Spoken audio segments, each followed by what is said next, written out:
Hello everyone, welcome back to Spirit Island. I'm Kalen North, and today, inspired by a recent discussion of the digital statistics, we're going to be playing Ocean's Hungry Grasp into Brandenburg-Prussia 6. For, I assume, the majority of you who have heard nothing about this, the long story short is someone has apparently over the last 2 years played almost 9,000 games of Ocean into Brandenburg-Prussia 6 in the digital app, and they have a almost 100% win rate, and that was really messing with Mind Wanderer's wonderful statistics page. And so, yeah, that was a fun discovery. Major props to that individual. That is some serious dedication to a matchup. If that individual is actually just a bot or something, still, I'm impressed that you managed to set up a bot that could do that. But it doesn't look like it's a bot from what we can tell, so who knows? Anyway, we're going to be playing Brandenburg-Prussia 6. We're going to play Ocean, no scenario, no supporting adversary, branch, claw, jagged earth, and events on, the usual. All right, so we're going to get started here. I always love Ocean into Brandenburg-Prussia at more or less any difficulty level, just largely because of this starting town in land 3 that we get to drown on turn 1. It's great. And also... board B actually is a good one for us because we can grab this Explorer out of this blighted land with Call of the Deeps on turn 1.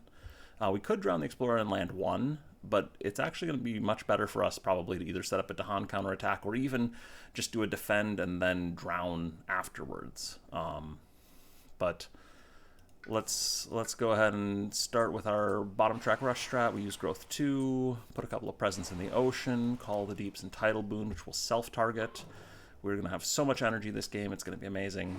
Land 6 is going to blight. Land 8 is going to blight, but hopefully, well, it'll blight, but the town that builds there will get destroyed. So we'll be able to recover from it, and then we can hopefully pick up a major that'll let us take care of Land 6 later on. And coastal lands explore. That's great. We love to see coastal lands explore. We're Ocean. It's great. All right, so we're going to Tidal Boon. On land 3, we push the town into the ocean.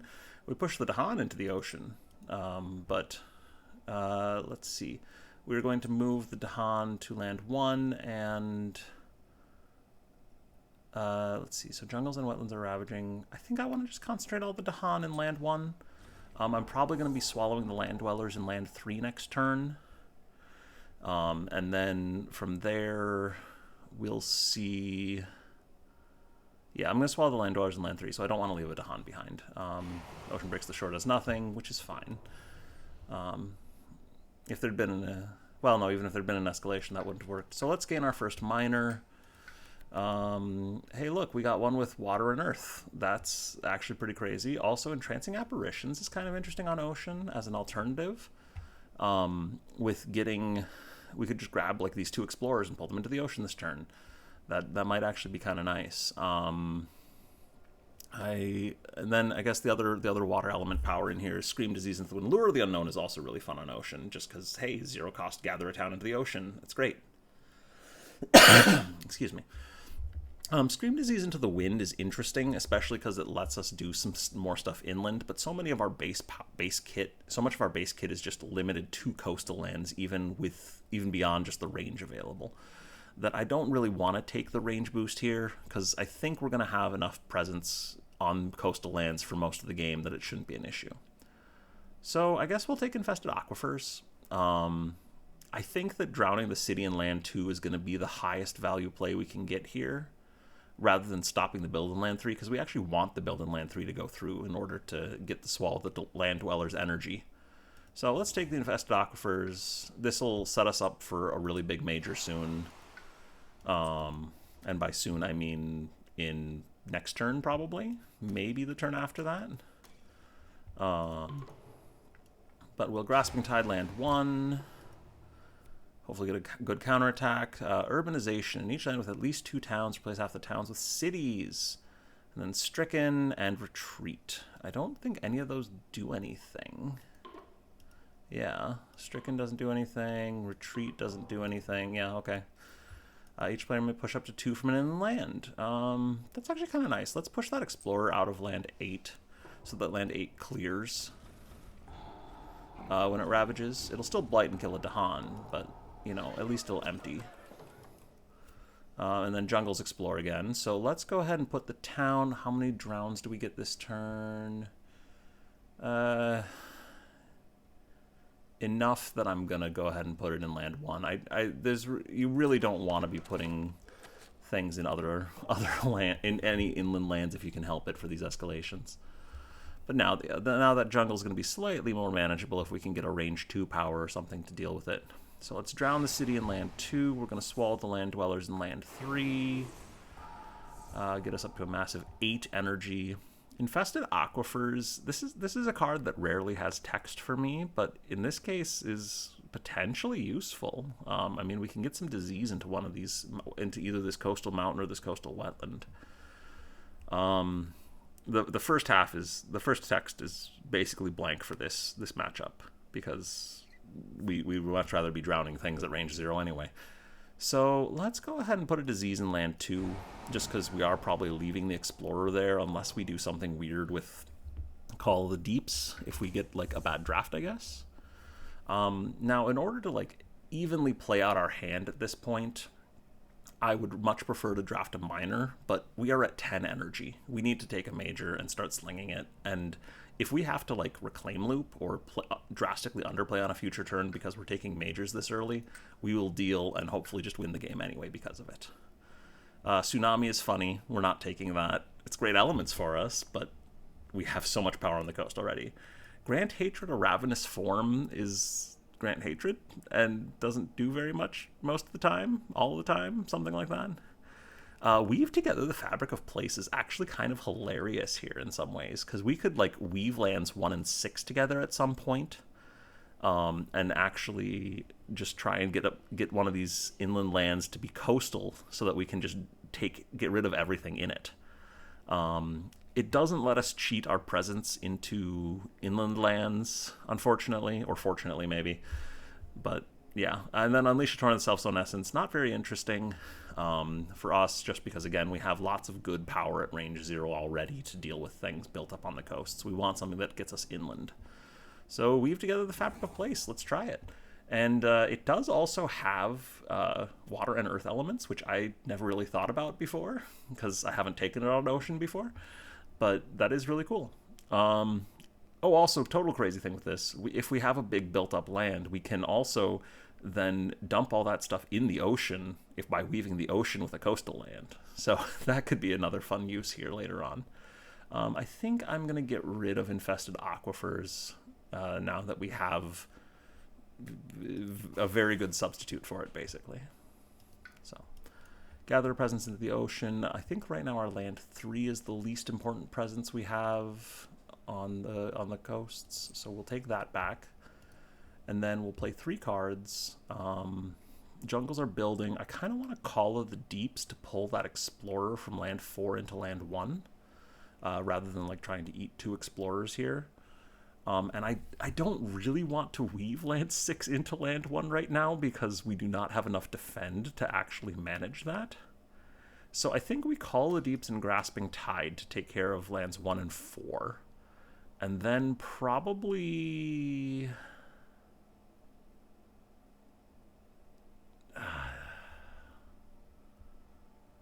Is there anywhere else we could weave effectively? Because our only sacred site right now is in the ocean, so we could only weave a coastal land with an inland land. We could weave land 1 and 4 together to get that blight pulled onto the coast. I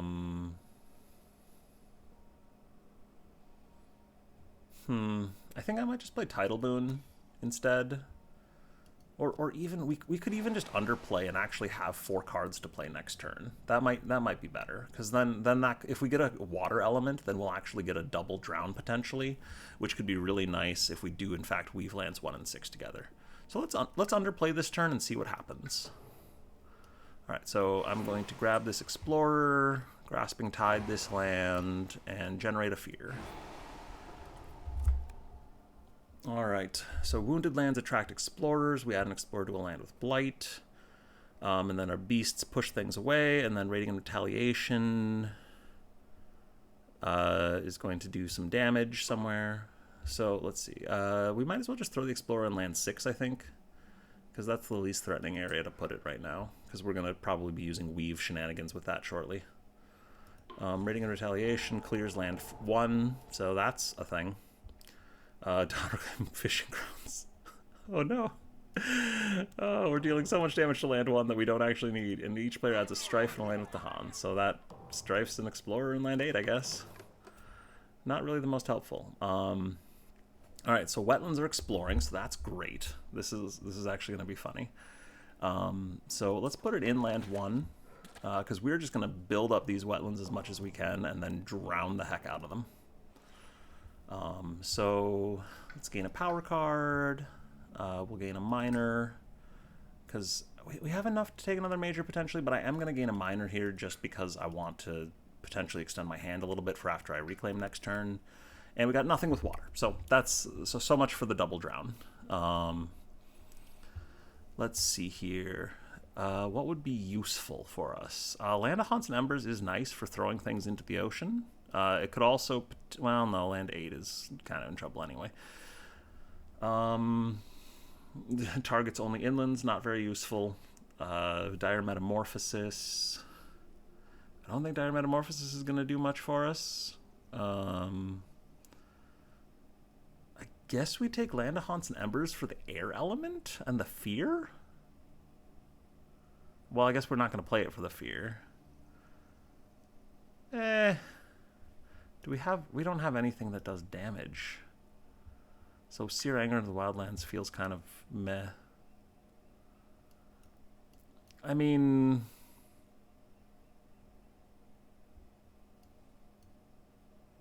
I guess we go Land of Haunts and Embers and like maybe we get some benefit out of it later. It has Moon and Air, so potentially helps turn on pound ships to splinters.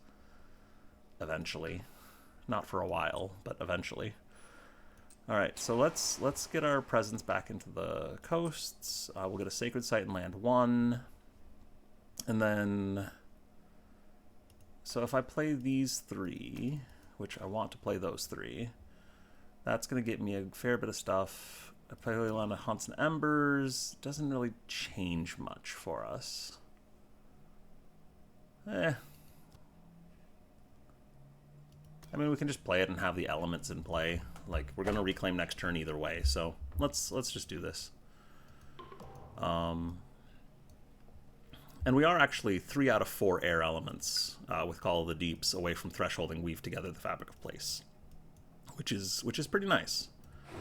Let's get a couple of Fear, get to Terror 2, and then we are going to weave together, lands 1 and 6.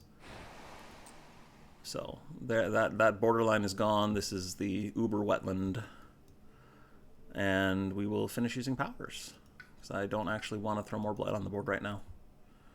We're at Terror 2, so invaders do +3 damage when ravaging in lands with presence. I don't think that's going to hurt us because they're not ravaging in any of those. We do get to use a slow power, which is kind of interesting. Thanks to Rouse the Spirits. I don't know that we want to use a slow power. Well, actually, we could push a couple of Dahan into land 8. That might be worthwhile. Drown a town and push into land 8, although then we don't get the second city build in land 1, which would be a little unfortunate. But is that really that unfortunate? I don't think it's really that unfortunate. we should have plenty of energy this game. So let's push from the combined land, and we'll push the 2 Dahan into land 8. All right. Each player removes... Oh, well, I guess we can just remove this town from the inland, and so it doesn't matter. But land 8 clears, the wetlands build, and only the 1 builds because it's only 1 land. And then we will Ocean Breaks the Shore there, take out a city, and oh, that's right. We didn't get the double drown. Ah, that's right. Okay, and then we'll sacrifice a Dahan, swallow the land dwellers here. And then Ocean Presence needs to go there. Everything goes in land 1. Except the Blight. Let's leave the Blight in land 6. I think that's okay. I don't think we need that blight on the coast. All right, so let's reclaim. Let's gain a power. We're going to be able to play 4 cards this turn, and we have 16 energy. Let's gain another major. We might just like reclaim loop for the rest of the game. Who knows? Unrelenting Growth, always fun. Twisted Flowers Murmur Ultimatums is a power that I don't take very often, but is certainly interesting. We are at Terror level 2, so it could remove some invaders in the slow phase, and we could also just be like trying to rush Terror 3 at this point because we have, what, 3 fear cards to go to get there, and no cities on the board and no cities building anytime soon, assuming we can deal with land 1, which I think we can. We could transform into a Murderous Darkness, but that seems like a very bad idea most of the time. I don't really want to lose my Sacred Site in land 1, and I'd rather drown things than deal damage. Treasons Don't Speak of War could be nice if we were anywhere near those Dahan, and we're not, because we pushed them and drowned the ones on the coast. So I think Unrelenting Growth is probably the thing to take here and just see what happens with it. Although, wait a minute. I did say we were at 3 of 4 air elements. Let's take Twisted Flowers instead, because that'll let us actually... Can we threshold it? No, we don't have any plant elements. But Twisted Flowers will let us threshold weave together a Fabric of Place, which gets us some more fear and removes enough stuff from land 1 that it doesn't blight in the Ravage, and also then we can shove everything in the ocean in the slow. Or not in the slow, in time passes when weave wears off. So, Twisted Flowers Murmur Ultimatums, and let's give up... I think we're done with Title Boon this game, so let's give up on that. We will go back there, and we will play all of our air cards, which we could actually move the Explorer from land 7 pretty easily, so that might not be a bad idea. But this should threshold weave together the Fabric of Place. It gives us a fear. Yeah, this will be fine. All right, so we are going to weave together land 1 with the ocean and isolate it and remove 2 invaders. Oh, and because I am tired and doing this at a bad hour, that just wins us the game because that was the last town and we're at Terror level 2. I was drastically overcomplicating things. I could have taken Transform to a Murderous Darkness. It had an air element. Opportunity missed. Opportunity missed for that to win us the game via thresholding weave. But yeah, that's Ocean into BP6. It's a fun matchup. It's not particularly difficult or threatening, as you can see. I'm not totally surprised that someone was able to win this almost 9,000 times. I'm just mostly surprised that they bothered to. All right, well, thank you all for watching. Have a great rest of your day, and take care.